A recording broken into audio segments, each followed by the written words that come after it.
20 minute में आपको देश और दुनिया की 20 ऐसी खबरें बताने वाले हैं जो इस वक्त ना केवल सुर्खियों में है बल्कि दिलचस्प और अहम भी है। तो शुरू करते हैं 20 मिनट में 20 खबरों का सिलसिला और सबसे पहले देखते हैं राजस्थान की कौन कौन सी खबर इस वक्त अहम है। डूंगरपुर जिले के सागवाड़ा में बोहरा समुदाय के लोगों को नियम तोड़कर भीड़ जमा करना महंगा पड़ गया और पुलिस ने इन्हें दौड़ा दौड़ा कर इतना पीटा कि इनके होश ठिकाने आ गए।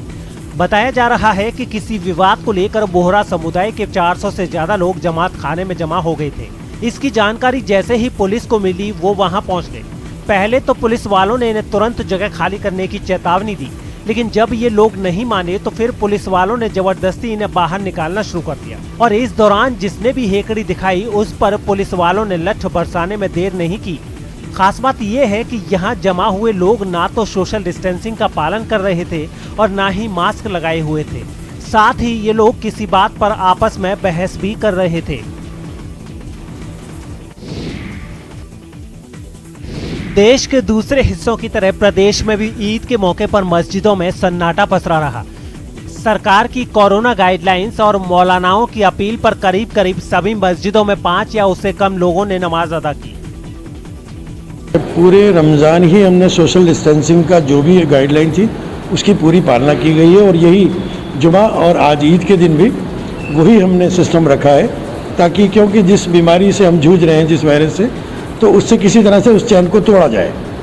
तो आज जामा मस्जिद के अंदर जो हमारे जिम्मेदारान हैं उन्होंने नमाज अदा की और उसके बाद चूँकि मुफ्ती साहब ने ऐलान कर दिया था कि गले मिलने से और मुसाफा करने से थोड़ा एहतियात बरतें और अपनी सोशल डिस्टेंसिंग बनाए रखें, लिहाजा हम सब यही अपील करते हैं कि ईद हम इंशाल्लाह अगले साल फिर मिल लेंगे।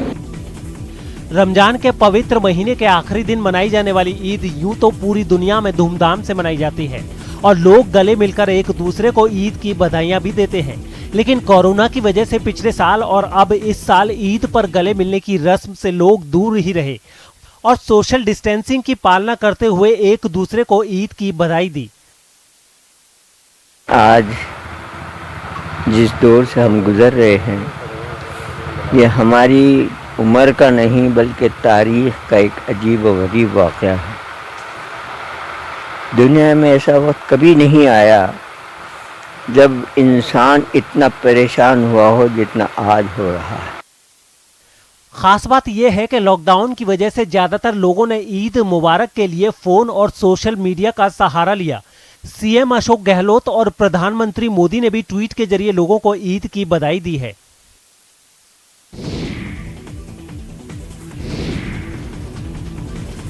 भीलवाड़ा जिला कलेक्टर शिव प्रसाद एम नकाते ने शाहपुर और जहाजपुर में कोरोना वार्ड का निरीक्षण किया और इस दौरान उन्होंने कोविड संक्रमितों से भी मुलाकात कर उनका हालचाल जाना और दिए जा रहे उपचार के बारे में जानकारी भी ली। अस्पताल में निरीक्षण के बाद कलेक्टर पीपलुंद पहुंचे, जहां उन्होंने गांव के कोविड रोगियों के घर जाकर उनका हाल जाना, साथ ही यहां के कोरोना फाइटरों से भी मुलाकात की। पेशेंट से भी मैंने बात करी, पेशेंट द्वारा भी यही बताया गया कि इलाज अच्छे से मिल रहा है, ऑक्सीजन की कोई कमी नहीं है और बेड यदि किसी को चाहिए होता है वो मिल जाता है। ग्रामीण क्षेत्र में भी हमारी प्रशासन की टीम और स्वास्थ्य विभाग की टीम, शिक्षा विभाग के BLO, स्वास्थ्य विभाग के ASHA के साथ घर घर जाके सर्वे कर रहे हैं। घर जाके ILI जिसको सर्दी खांसी बुखार टाइप किसी के लक्षण हैं तो उनको घर पे ही दवा दी जा रही है ताकि बीमारी जब तक कम है तभी उसका इलाज घर पे हो जाए।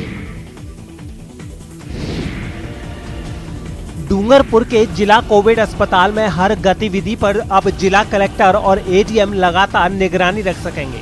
कोरोना वार्ड में निगरानी रखने के लिए कोविड अस्पताल परिसर में CCTV कैमरे लगाए गए हैं, जिसका लाइव प्रसारण कलेक्टर और ADM के लैपटॉप और मोबाइल पर भी हो रहा है। मतलब साफ है कि स्वास्थ्य अधिकारी के साथ साथ कलेक्टर और ADM अपने दफ्तर या कहीं से भी कोविड वार्ड पर नजर रख सकते हैं। दरअसल कोविड अस्पताल में मरीजों और उनके परिजनों की ओर से लगातार अव्यवस्थाओं को लेकर शिकायतें आ रही थी। इसी समस्या से निपटने के लिए कोविड अस्पताल में CCTV कैमरे लगाए गए हैं और उनका एक्सेस कलेक्टर और ADM के कंप्यूटर पर भी दिया गया है। जिला अस्पताल के सहयोग से वहाँ पर सभी वार्ड्स में, सैम्पलिंग एरिया में, आइसोलेशन में, हेल्प डेस्क पे सभी जगह पर कैमरे स्थापित किए गए ताकि कई बार शिकायतें भी होती है कि अटेंड नहीं किया जा रहा है या डॉक्टर्स का राउंड नहीं लिया जा रहा, तो उसको मेरे स्तर पर, एडीएम के स्तर पर, वह मेडिकल कॉलेज प्रिंसिपल, पीएमओ, वो भी अपने स्तर पर इसको देख भी सकते हैं और इसमें अगर ऐसी कोई चीज़ हमारे नोटिस में आती है तो हम उस पर करेक्टिव मेजर्स भी लेते हैं। कोरोना संक्रमण के बढ़ते खतरे को कम करने के लिए लगाए गए लॉकडाउन में दौसा पुलिस ड्रोन से वैसे लोगों पर निगरानी रख रही है जो लोग बेवजह घरों से बाहर निकल रहे हैं और यार दोस्तों के साथ तफरी में व्यस्त हैं। दरअसल दौसा में काफी समझाने और सख्ती के बाद भी लोग घरों से बाहर निकलने से बाज नहीं आ रहे हैं। ऐसे में पुलिस ने ड्रोन से निगरानी का फैसला किया है। बताया जा रहा है कि ड्रोन के जरिए पुलिस गलियों में एकत्रित होने वाली भीड़ का पता लगा रही है और जैसे ही पुलिस को कहीं भीड़ नजर आती है तो वहां पहुंच जाती है और उन पर कार्रवाई करती है। कोरोना संक्रमण को रोकने के लिए प्रदेश भर में लॉकडाउन जारी है। लॉकडाउन को सफल बनाया जाए, इसी के लिए दौसा में ड्रोन से निगरानी रखी जा रही है। ये दौसा का गांधी सर्किल है और यहाँ पर ये ड्रोन लगाया गया है। ड्रोन के माध्यम से जो पुलिस के अधिकारी हैं और जो पुलिस के कर्मचारी हैं वो दिन भर मॉनिटरिंग करते हैं ताकि जो लॉकडाउन है, लॉकडाउन सफल हो सके। हमारे साथ दौसा के डीएसपी दीपक शर्मा जी हैं। सर, किस तरह से निगरानी रखी जा रही है, उद्देश्य क्या है? इसमें यही है कि जो ड्रोन द्वारा कई ऐसी जगह हैं जहाँ पे कि बार बार जाना पॉसिबल नहीं है, तो ड्रोन द्वारा उन इलाकों को देखा जा रहा है और जैसे ही लगता है उनमें भीड़ भाड़ है तो वहाँ तुरंत यहाँ से हम हमारा जाब्ता रवाना करते हैं और उस जगह पे लोगों को जाके समझाइश करते हैं और कार्रवाई करते हैं। आशीष शर्मा, न्यूज़ 18, दौसा।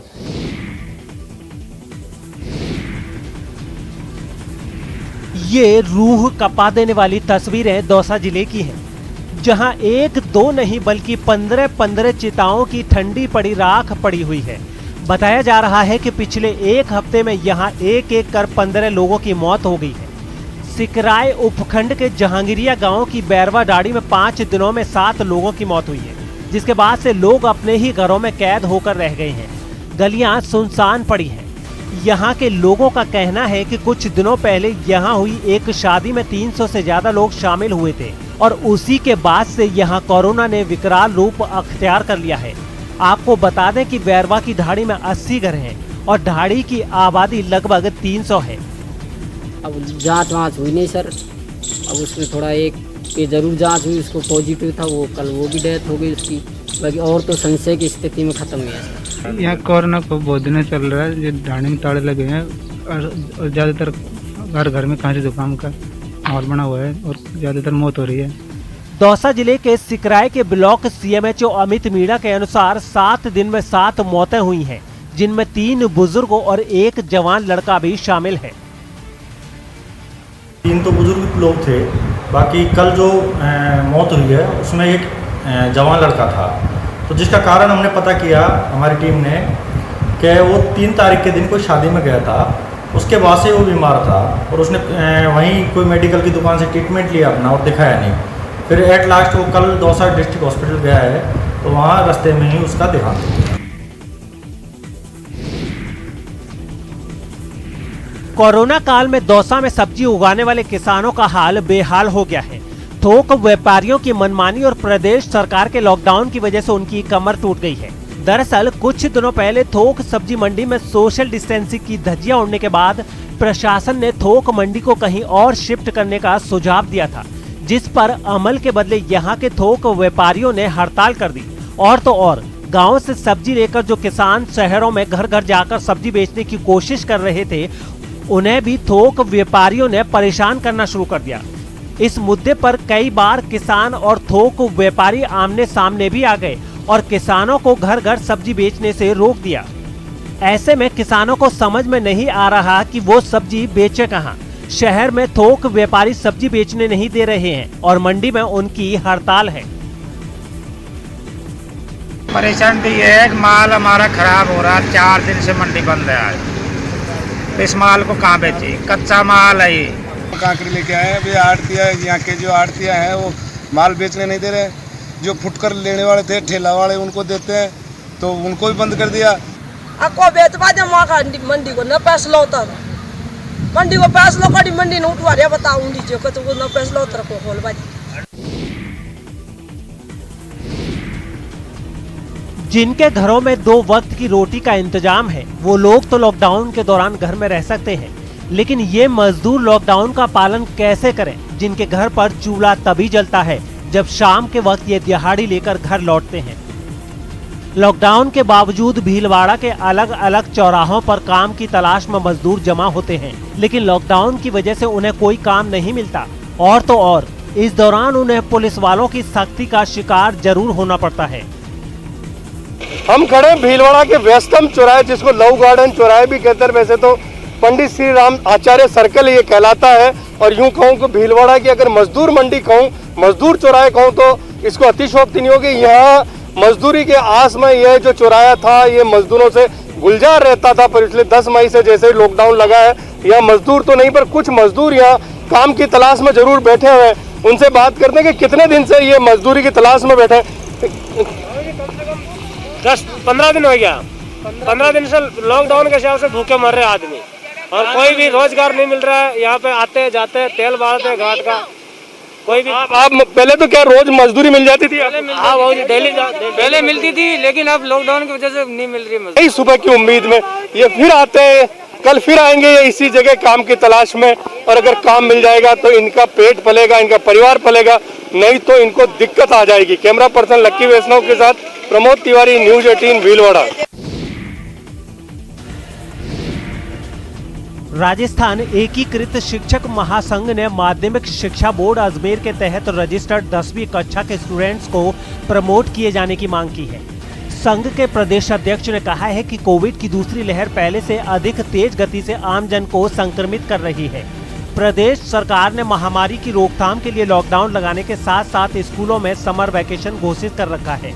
इस हालात में बोर्ड परीक्षाएं होना संभव नजर नहीं आ रहा है, लिहाजा 10वीं कक्षा के बच्चों को प्रमोट किया जाना चाहिए जिससे उन्हें भी राहत मिल सके। इसे लेकर शिक्षक संघ ने मुख्यमंत्री अशोक गहलोत को ज्ञापन भी भेजा है जिसमें परीक्षा रद्द किए जाने की मांग भी की है।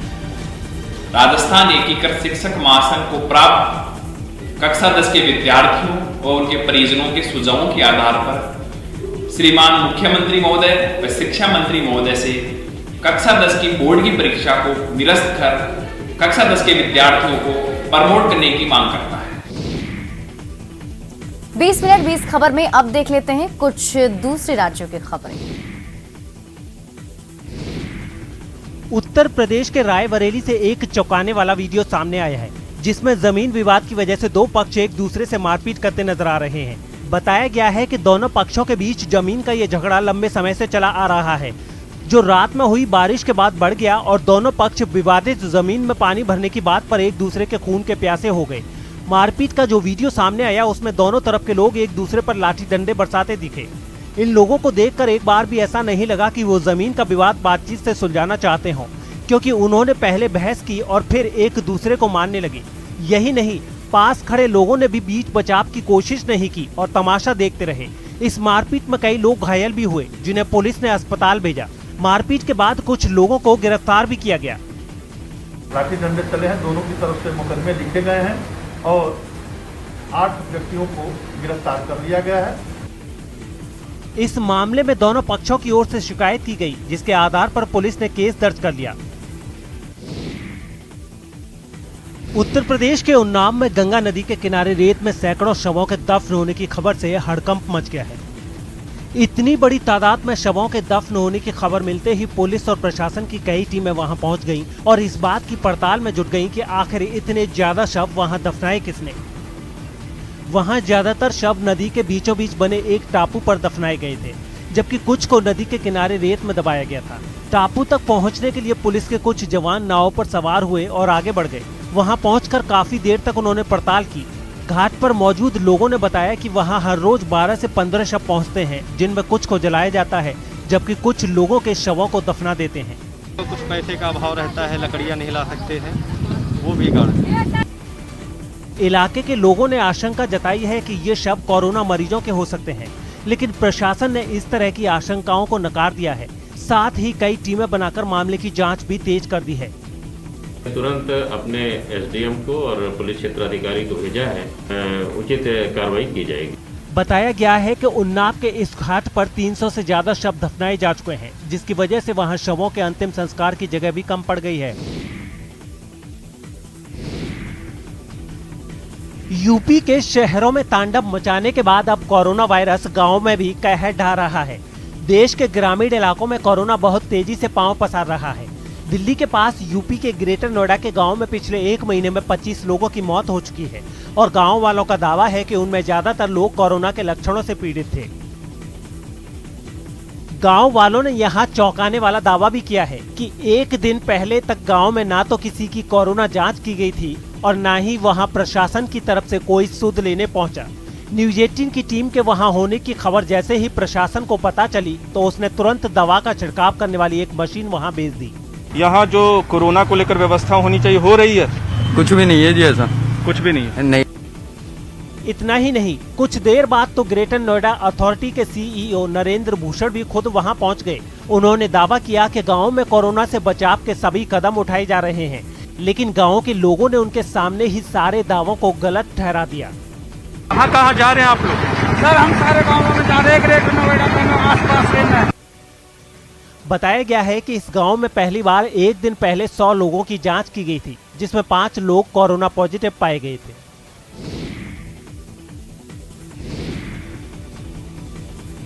गुजरात के डांग जिले से हैरान कर देने वाली तस्वीरें सामने आई हैं। वहां आदिवासी इलाकों में जमीन पर लिटाकर कोरोना मरीजों का इलाज किया गया। आरोप है कि इन इलाकों में कोई डॉक्टर नहीं है और सरकारी अस्पताल भी कई किलोमीटर दूर है और इसके अलावा स्वास्थ्य केंद्रों में सुविधाओं की भी भारी कमी है, जिसकी वजह से कोरोना मरीजों को जमीन पर लिटाकर उनका इलाज किया गया। वहां से जो तस्वीरें सामने आई उनमें एक तस्वीर में कोरोना मरीज पेड़ों के नीचे लेटे दिखाई दिए। हालांकि उन्हें एक दूसरे से दूर रखा गया था, लेकिन मरीजों के घर वालों के साथ कई लोग आसपास खड़े दिखाई दिए। आजू-बाजू एरिया में कोई डॉक्टर એટલા વાર નથી, 15-20 किलोमीटर। वहां नवसारी जिले में बनाए गए कई कोविड केयर सेंटर पर सन्नाटा पसरा दिखा। वहां भी जमीन पर ही मरीजों के लिए गद्दे बिछा दिए गए, लेकिन खबर है कि डॉक्टरों के ना होने की वजह से वहां कोई नहीं पहुंचा। छोटा उदयपुर जिले से भी ऐसी ही तस्वीरें सामने आई। वहां के कोविड केयर सेंटर पर तो ताले लटके दिखाई दिए। इस बीच राज्य सरकार ने दावा किया कि गांव में हालात नियंत्रण में है।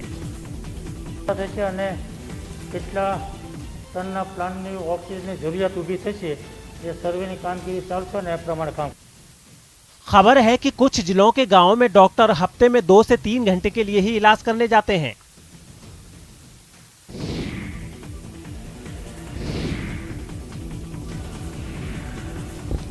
मध्य प्रदेश के छिंदवाड़ा में कोरोना नियमों की अनदेखी पर एक शादी समारोह में भीड़ जुट गई, जिन पर कार्रवाई करने गई पुलिस की टीम पर उन लोगों ने हमला कर दिया। आरोप है कि उस शादी में करीब 200 लोग शामिल हुए थे, जिसकी सूचना मिलने पर कुछ पुलिस वाले वहां पहुंचे, लेकिन शादी में शिरकत कर रहे लोगों को ये पसंद नहीं आया और उन्होंने बिना कुछ सोचे समझे पुलिस वालों की गाड़ी को घेर लिया और उन पर डंडों से हमला करने लगे। गाड़ी को रिवर्स गियर में डालकर वहां से उन पुलिस वालों ने निकलने की कोशिश भी की, लेकिन इतनी बड़ी संख्या में लोगों की मौजूदगी होने की वजह से ऐसा हो न सका। गुस्साए लोग लगातार लाठियों और पत्थरों से हमला करते रहे। इससे पहले पुलिस वाले उस शादी में मौजूद कुछ लोगों को कोरोना नियम समझाते नजर आए, लेकिन उन लोगों ने इस पर अजीबोगरीब तर्क दिए। बताया गया है कि इस हमले में 3 पुलिस वाले जख्मी हो गए, जिन्हें इलाज के लिए अस्पताल ले जाया गया।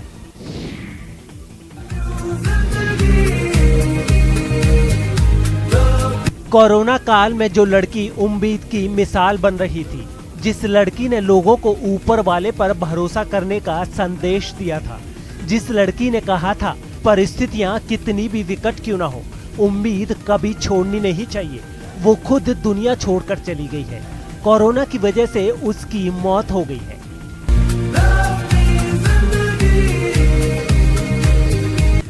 कोरोना का शिकार हुई ये लड़की सिर्फ 30 साल की थी और इसे आईसीयू बेड नहीं मिला था। युवती एनआईवी के सपोर्ट पर थी।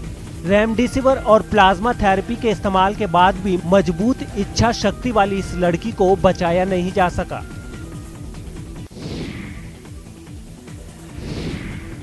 अरब सागर में आने वाले टाउटे तूफान की आशंका को देखते हुए मछुआरों को समंदर में न जाने की चेतावनी दी गई है। मौसम विभाग ने 16 मई तक साल के इस पहले चक्रवाती तूफान के आने की संभावना जताई है, जो आने वाले दिनों में महाराष्ट्र, गोवा, केरल, गुजरात, लक्षद्वीप और कर्नाटक के तटीय इलाकों में तबाही मचा सकता है।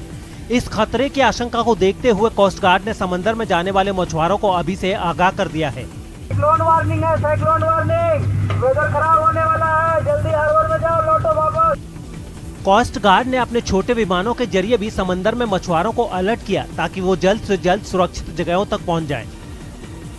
संभावना है कि ये तूफान 20 मई को गुजरात के तटीय इलाकों से टकरा सकता है, जिसका असर वहां के जामनगर और कच्छ इलाके में देखने को मिल सकता है। એટલા માટે એની સમગ્ર વહીવટી તંત્રને કહીને वहीं टाउटे तूफान से निपटने के लिए दूसरे राज्य भी अपनी तैयारियों में जुटे हुए हैं। जम्मू कश्मीर के अनंतनाग में 2 दिन पहले हुई मुठभेड़ का एक नया वीडियो सामने आया है, जिसमें सुरक्षा बल के जवान आतंकियों पर ताबड़तोड़ गोलियां बरसाते नजर आए। 11 तारीख को हुई इस मुठभेड़ में लश्कर ए तैयबा के 3 आतंकी मारे गए थे, जिनके खात्मे से ठीक पहले का वीडियो अब सामने आया है। वीडियो में वो मकान आग की लपटों से घिरा नजर आया, जिसके अंदर तीनों आतंकी छिपे हुए थे। जब सुरक्षा बल के जवानों ने फायरिंग तेज कर दी तो उस मकान से एक आतंकी ने भागने की कोशिश की। इससे पहले कि वो जंगल में घुस पाता, जवानों ने उसे भी ढेर कर दिया।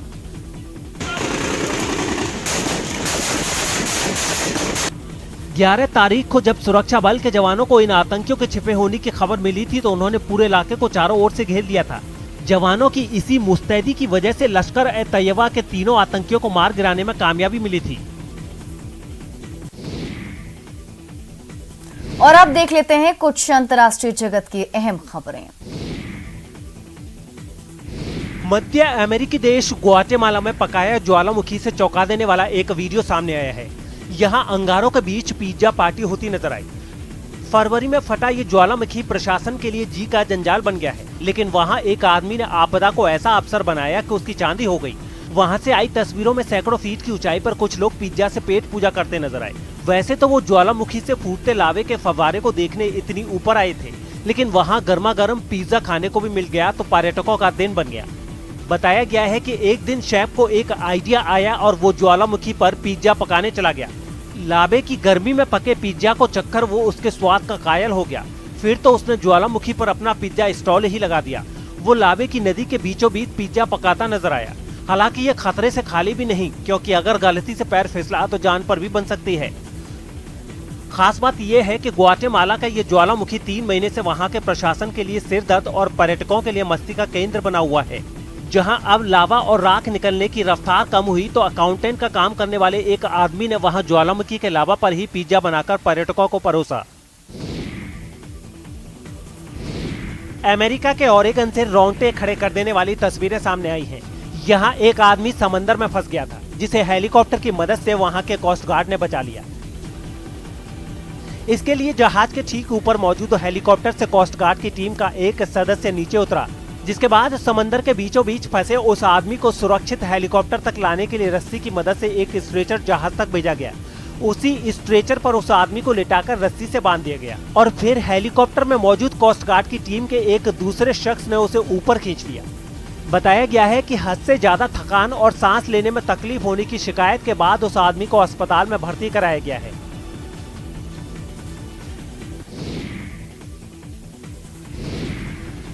इजराइल और फिलिस्तीन के बीच छिड़ी जंग ने वहां यहूदी और अरब मुस्लिम समुदाय के लोगों की आंखों पर धर्म की ऐसी पट्टी बांधी है कि वो एक दूसरे के खून के प्यासे हो गए हैं।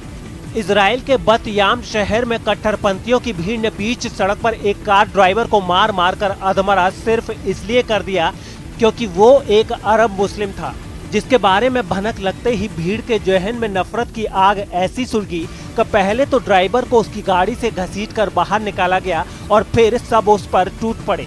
कुछ ही देर में मार खा खाकर लहू में लथपथ वो ड्राइवर जमीन पर बेसुध पड़ा नजर आया, लेकिन तब भी खून खराबे पर उतारू भीड़ का मन नहीं भरा और एक लड़का उसके मुंह पर मुक्के मारता नजर आया। बताया गया है कि अरब मुस्लिम समुदाय के आदमी को इतनी गंभीर चोटें आई कि अब उसका अस्पताल में इलाज चल रहा है।